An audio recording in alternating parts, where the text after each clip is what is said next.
ये 2 दिन भी जो चर्चा हुआ, विचार विमर्श हुआ है, देश के उज्जवल भविष्य के लिए हमारे संकल्प को दृढ़ करने वाली हर बातें हुई है। मैं इस भव्य आयोजन के लिए प्रेरक विषयों के लिए आप सबको भी,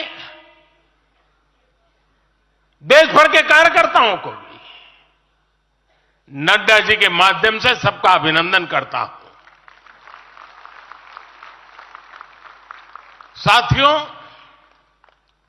आज मैं समस्त देशवासियों की तरफ से संत शिरोमणि आचार्य श्री 108 पूज्य विद्यासागर जी महाराज को श्रद्धापूर्वक, आदरपूर्वक नमन करते हुए श्रद्धांजलि देता हूं। उनके संलेखन समाधिस्थ होने की सूचना मिलने के बाद उनके अनुयायी शोक में हैं, हम सभी शोक में हैं। और मेरे लिए तो यह एक व्यक्तिगत क्षति जैसा है। वर्षों तक मुझे व्यक्तिगत रूप से अनेक बार उनसे मिलने का, उनके दर्शन करने का, उनके मार्गदर्शन प्राप्त करने का अवसर मिला है। कुछ ही महीने पहले ऐसा ही मन कर गया था, मेरे प्रवास कार्यक्रम को बदल करके बहुत सुबह सुबह मैं उनके पास पहुंच गया था।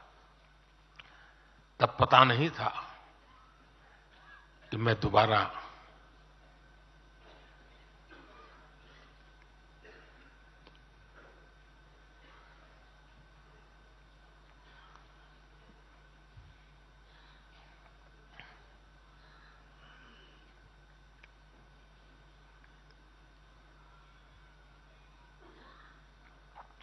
उनके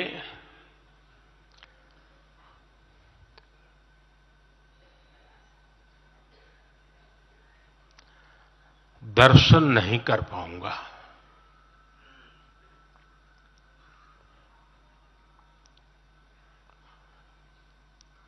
ये मेरा सौभाग्य रहा है कि पिछले 50 से भी ज्यादा वर्षों से मुझे देश के गणमान्य आध्यात्मिक मूर्तियों के निकट रहने का, उनके आशीर्वाद पाने का अवसर रहा है। और इसलिए मैं उस आध्यात्मिक जगत की उस शक्ति को भलीभांति जानता हूं, समझता हूं, अनुभव करता हूं। आपको सुनकर के आश्चर्य होगा कि वे तो दिगंबर परंपरा से थे।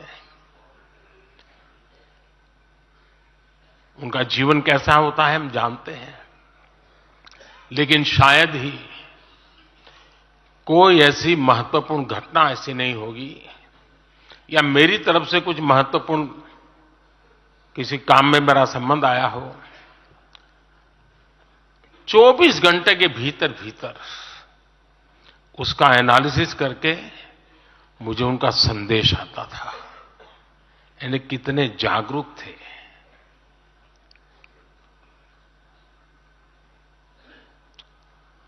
और अपनी विराट आध्यात्मिक यात्रा और उसके बाद भी वो हम सबको हमेशा प्रेरणा देते रहे हैं। जीवन भर उतनी सौम्यता के साथ उनका लोगों को मिलना, उन्होंने हमारे युवाओं को परंपराओं से जोड़ा, गरीबों तक शिक्षा और स्वास्थ्य की सुविधाएं पहुंचाई। उनका पूरा जीवन उस व्यक्ति के लिए प्रेरणा जैसा है जिसने गरीबों और वंचितों के लिए काम करने का संकल्प लिया है। आज जब भारत प्रगति के पथ पर आगे बढ़ रहा है, मुझे विश्वास है कि उनके सिद्धांत और उनका आशीर्वाद ऐसे ही भारत भूमि को प्रेरणा देता रहेंगे। साथियों,